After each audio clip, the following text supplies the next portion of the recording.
सागर नीतल प्रसरण सिद्धांत, ये महोदय हैं हैरी हेस। तो वेगनर के बाद आर्थर होम्स के बाद हैरी हेस, और हैरी हेस के बाद आएंगे मॉर्गन। चार लोग बिल्कुल लाइन से, मॉर्गन ही देंगे प्लेट टेक्टोनिक को। 1960 में हेरियस नामक भूगर्भ शास्त्री ने अटलांटिक महासागर के मध्यवर्ती कटक की व्याख्या के संदर्भ में सागर नीतल प्रसरण सिद्धांत प्रस्तुत किया। पहले समझिएगा कि वो बताना क्या चाह रहे हैं। पहले तो शब्द समझ में आ रहा है कि नहीं। सागर नीतल मतलब ये तो समझ में आ गया कि समुद्र के अंदर वाली बात। प्रसरण फैलना, मतलब उनका कहना है कि सागर क्या हो रहा है। अब देखो ये क्या बताना चाह रहे हैं। वेगनर क्या बोल रहे थे, महाद्वीप गतिशील थे। वेगनर ये कह रहे थे कि क्या हुआ महोदय कि ये नॉर्थ अमेरिका, ये साउथ अमेरिका, ये यूरोप या यूरेशिया और ये अफ्रीका, ये एक दूसरे से क्या हो रहे हैं, दूर जा रहे हैं, और महाद्वीपों में गतिशीलता हो रही है।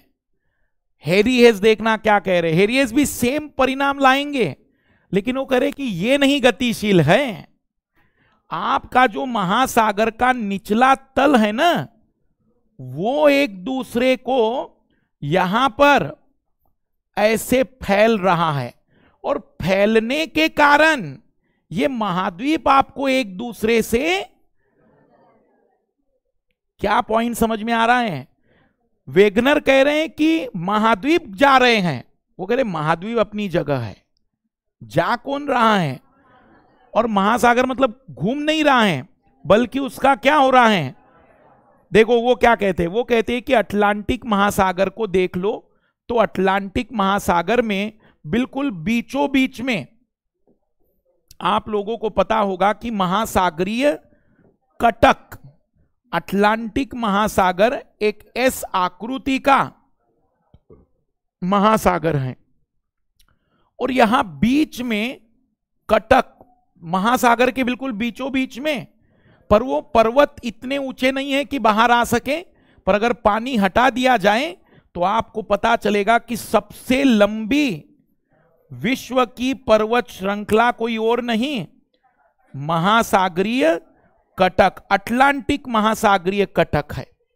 और अटलांटिक महासागर में आखिर ऐसा क्यों हो रहा होगा, तो बड़ा सिंपल है। आर्थर होम्स महोदय क्या कह रहे थे, आर्थर होम्स महोदय कह रहे थे कि संवहनीय धाराओं के कारण यहां से दोनों ओर जो क्रस्ट है वो एक दूसरे से क्या होगा, दूर जाएगा।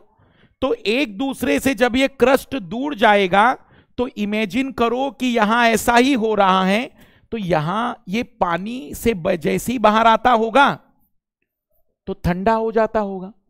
अब इमेजिन करो कि ये अभी बना, आज अभी इसी समय बना, ये यहां से मैग्मा निकला और ठंडा हो गया, अब ये नया बना है बिल्कुल।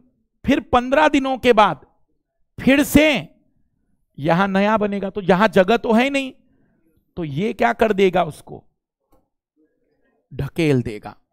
और इस तरीके से सागर का जो फ्लोर है वो फैल रहा है, बढ़ रहा है।